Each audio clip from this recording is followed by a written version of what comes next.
So the nadis, which are the energy channels of the body, are a little bit like tributaries of a river, okay? There's said to be 72,000 of them. Who knows how many there really are? Some of them are bigger, some of them are smaller. Some of them carry more energy, some of them carry less energy, okay? But of those energy channels that run through the body, I think the ones that we are concerned with in the yoga practice, the primary ones, are what's called Sushumna. So Sushumna is the central energy axis that runs up and down the spine, okay? It's said that the gross physical representation of the spine has actually formed around the energetic body of Sushumna.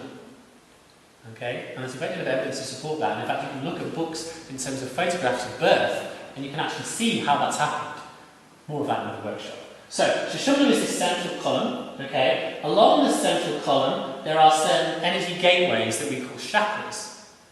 Okay? So, and there are some specific chakras that we're going to pay attention to this afternoon. Okay? So, chakras are, like I said, gateways where there seems to be a coming together of these energy gateways, like King's Cross Station or something. Yeah, a lot of energy suddenly in that area. Okay, people coming together and leaving, coming together and leaving, coming together and leaving. Okay, so the ones that we're concerned with here are what's called the Muladhara chakra, which is the base of the spine.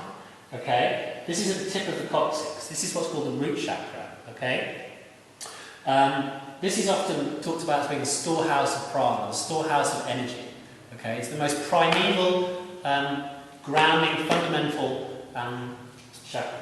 Okay, now there's said to be 7 chakras. Okay, the other chakras that we're going to be focusing on are what's called the Swadhisthana chakra, which is said to be at the front of, in this area here, said to be at the front of the pubic bone, somewhere in the region of the first 2 L1 and L2 joints. It says to be here. Okay. There are a few more I'm going to mention in a little bit. At the top of the spine is said to be called the Sahasrara chakra, which is seen as being the when you open up into this area, when you are able to channel this kundalini energy up to the top of the spine, and the crown of the head opens, that's when you're said to be enlightened, so to speak. Okay? And the practice of Mula Bandha is the practice of awakening kundalini and drawing energy into this central axis of the body and moving it up this central axis. Okay? Because once energy moves into the central axis, it doesn't necessarily mean it's going to get all the way. Okay? It isn't necessarily going to get all the way to the top just because it's guided in. So it's our job as a yogi, if we so desire it, is to actually guide this energy up this central channel. But also, we have 2 other channels which run either side, centre crisscross the spine, in almost like a kind of sequence called Ida and Pingala. And Ida and Pingala represent opposites in the body. They represent the left and right channel of the body. They also represent the sun and the moon. They're said to represent the 2 opposite ends of energy, the male and the female. That's part of the division in the body that the yoga practice is seeking to unite.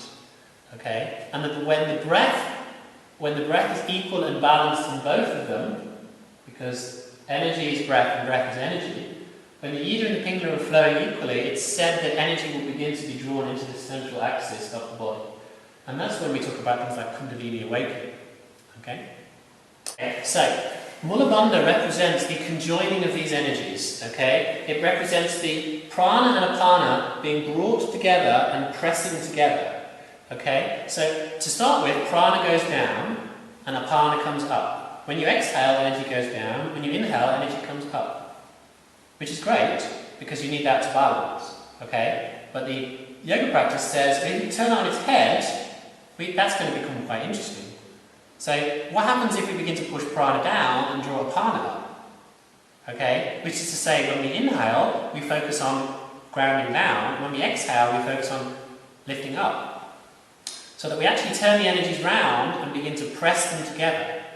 And when we press them together at this point, which is below the navel. Okay? We press them together here.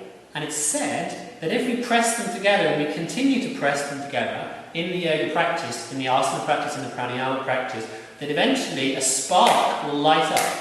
Yeah? So think about